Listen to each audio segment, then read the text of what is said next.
If you ever had to buy an overly expensive piece of gear just to maintain your internet clout, go ahead and hit that subscribe button, like and comment and all that nonsense. I want to go over a quick day pack setup, actually nighttime pack setup, that I have here ready to go now in the communist state of Seattle.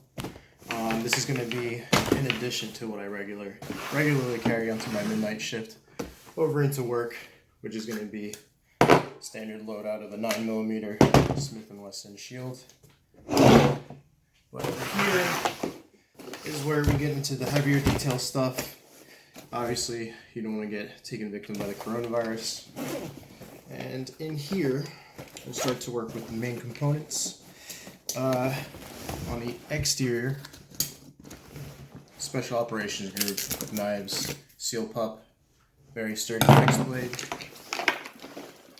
And then the main compartment,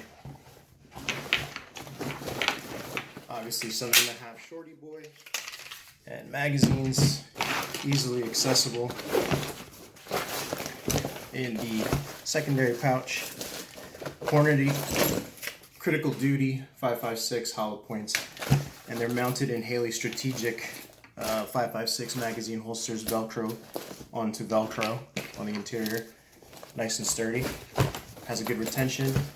I have the rest of my gear, tourniquet, multi-tool, emergency blanket, sunglasses, all that stuff, just in case of shock induced by blood loss, but hopefully I won't have to deal with that as per having a bulletproof level 3A soft insert. So if, God forbid, the communists come to send me to the gulag, once I have effective cover,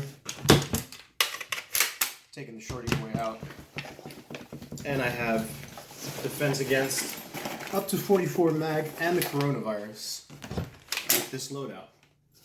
So, thanks for watching.